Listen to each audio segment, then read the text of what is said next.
One of the leading questions I'm getting right now is about the current situation in the Medicare supplement industry.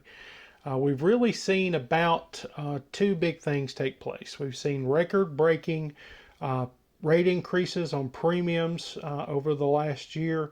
We've seen markets as much as 30 to 33% rate increases year over year. We now say that 10 to 15% is probably going to be the norm for a while. And so people are wondering, why is that happening? The second thing that we're seeing is we're seeing a lot of companies kind of get out of the industry. Some big companies like Allstate, that are kind of saying we don't want new business anymore. In other words, they're kind of giving up on the Medicare supplement industry, at least for the time being. And so people are asking what caused it, and what's the future hold. And so first off, as far as the cause is concerned, I think it's twofold. I think that we've seen in 2020, 2021, nobody went to the doctor because of COVID. And so some of the things that would have been caught early on, like cancer, heart disease, they weren't caught early on. And so we're seeing much bigger, train wrecks happening now with, strokes and cancer diagnosis, things of that nature. The second thing that I believe has caused it is the Inflation Reduction Act.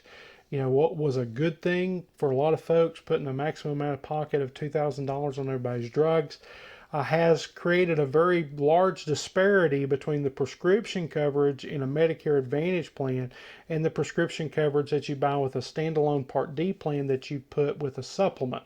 The formularies are now much, much stronger on Medicare Advantage because of the Inflation Reduction Act. And so what we're seeing is kind of the sickest people are going on to Medicare supplements. Unless somebody's really sick, they're kind of going in a different direction with Advantage Plan, something like that. And so there's not enough healthy people going on to Medicare supplements to help pay for the sick people. And so we're seeing that these rate increases are just much larger than we've ever seen in the industry. And that's kind of why. As far as what the future holds, I've seen people say that we may be looking at 7 to 10 years for this situation. I don't think it's quite that bad, but I do think the next 24 to 36 months at least are going to be very painful. We're going to have some issues that arise in the Medicare supplement world. So we're always here for you. If you have questions, feel free to reach out. There's options for no matter what your situation. There's options out there that we can get creative and find for you. So.